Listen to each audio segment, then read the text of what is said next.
जय माता की दोस्तों, कैसे हो आप सब दोस्तों। आप सभी का हार्दिक स्वागत है महाकाली भगत ज्ञान यूट्यूब चैनल में। तो दोस्तों, आज की इस वीडियो में मैं आप सभी को बताने वाली हूँ, क्या आप लोगों को पता है जब आप लोग माँ काली की पूजा करते हैं, अपने घर में करते हैं, तो उस वक्त माँ काली किस रूप में आप लोगों के पास आती है। आपको पता है इस बात का? नहीं पता? तो चलिए दोस्तों, आज की इस वीडियो में पूरी जानकारी के साथ बताऊंगी कि जब आप लोग माता काली की पूजा करते हैं तो आपके पास माता काली किन किन रूपों में विराजमान होती है आकर। तो बताने से पहले मेरी आप सभी से रिक्वेस्ट है, अगर आप हमारे चैनल पे नए हो तो चैनल को subscribe to like share comment ज़रूर कर देना, क्योंकि इस चैनल पे आपको ऐसी ऐसी जानकारी आगे आगे मिलती रहेगी जो आज तक आपको कहीं भी और किसी भी चैनल पर नहीं मिली होगी। तो जैसे कि दोस्तों, आज आप सभी को पता है छठवां नवरात्रा है, माता काली के पावन नवरात्रे चल रहे हैं। और इन नवरात्रों में जो सबसे ज़्यादा माता काली की पूजा पाठ व्रत करता है, जाप करता है, सिद्धि साधनाएं करता है अपनी, तो उसके पास माता काली आती ही आती है। ठीक है। और जो नहीं करते तो उनके पास कैसे माता काली आ जाएगी। जो माँ काली को पुकारेगा, बुलाएगा और माँ काली का आह्वान करेगा, माँ काली के मंत्रों का जाप करेगा, तो माता काली की शक्ति आप लोगों के पास खींची चली आती है। अब जो लोग नहीं करते हैं तो उनके पास कैसे आ सकती है? नहीं आ सकती। तो क्या आप लोगों को पता है कि जब आप माता काली की पूजा करते हैं तो आपके घर में माता काली पहले किस रूप में विराजमान होती है? आगे देखो, सबसे पहले माता काली आप लोगों के घर में एक कन्या रूप में आएगी। ठीक है। यानी कि मान लो आपके आस पड़ोस में किसी की भी बच्ची हो छोटी, पूजा करते समय आप लोगों के घर पे आ जाए वो, यानी कि आप के पास आकर खड़ी हो जाए, तो समझ लो माता काली ही आपके पास आई है उसके रूप में।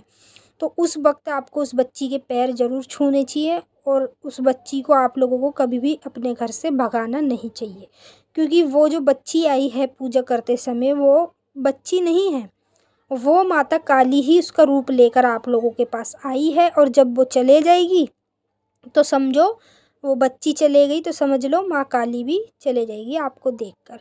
तो ये जो सीन है ये मेरे साथ कितनी बार होता है। हमारे आस पड़ोस की बच्चियाँ आ जाती है जब मैं पूजा करती हूँ, आकर बहुत बार बैठ भी जाती हैं और मुझे आवाज़ भी देती है, पर मेरा उस समय ध्यान थोड़ा पूजा पाठ में रहता है, तो मैं उस समय पूजा पाठ में से ध्यान नहीं हटा सकती। बाकी मैं एक नज़र से देख लेती हूँ उन्हें, तो मैं कुछ नहीं कहती हूँ, मैं उनके पैर छू लेती हूँ। तो ऐसे ही सबसे पहले अगर आप लोगों के घर में कोई बच्ची रूप में आ जाए, आपके आस पड़ोस से कहीं से भी आ जाए, जो भी बच्ची या आपकी खुद की बच्ची आ जाए, तो समझो कि माँ काली आप लोगों के पास ज़रूर आई है। क्योंकि माता काली या कोई भी देवी सबसे पहले कन्या का रूप धारण करती है, यानी कि एक छोटी बच्ची का रूप धारण करके ही आप लोगों के पास आती है। अब कुछ लोग ऐसे होते हैं जिनके पास माँ काली की घट वाली शक्ति होती है।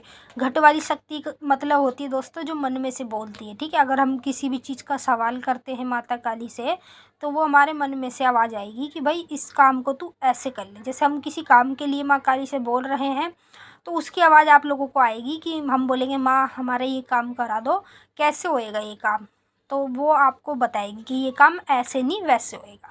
तो इसे कहते हैं घट वाली शक्ति। ठीक है। ये घट वाली शक्ति ये आपको कैसे प्राप्त होती है? देखो, ये आपकी पूजा पाठ से आपको प्राप्त होती है। मंत्र जो जाप करते हो आप, बीज मंत्रों का, उनसे आप लोगों को ये शक्ति प्राप्त होती है। और उसके बावजूद आपसे ये शक्ति पहले से ही होती है। ठीक है। अगर आप कल को किसी गुरु का हाथ धरवाएंगे अपने सर पे, तो उससे सीधा डायरेक्ट लो ना आप, समझ रहे हो? यानी कि डायरेक्ट आप सीधा सवारी ले लो माता की, या फिर आप ऐसी माता ले लो कि जो आपको दिखने लगे। ठीक है। या तो सैंध रूप में लो या तो सवारी लो, दो चीज़ आप ज़रूर करना। मैंने ये गलती कर दी थी कि मैंने अपने गुरु से कभी ना तो उससे सवारी रूप में मांगी, ना ही मैंने सैंध रूप में मांगी। उसने जो अपनी इच्छा अनुसार दी मैंने उसको स्वीकार करा। और जब तक कि दोस्तों वो जो शक्ति उसने दी है वो मेरे पास ऑलरेडी थी, यानी कि घट वाली शक्ति मेरे पास पहले से ही थी। जब मैं बिना गुरु की थी, गुरु नहीं था मेरा, तब भी वो शक्ति मेरे पास थी, तो वो मुझे मेरी पूजा पाठ से प्राप्त हुई थी। और उसके बावजूद मैंने अपने गुरु से ये नहीं बोला कि मुझे सवारी वाली माता दो या फिर मुझे सैंध रूप वाली दो, मैंने नहीं बोला। उसने जो अपनी इच्छा अनुसार दिया मैंने उसे स्वीकार किया।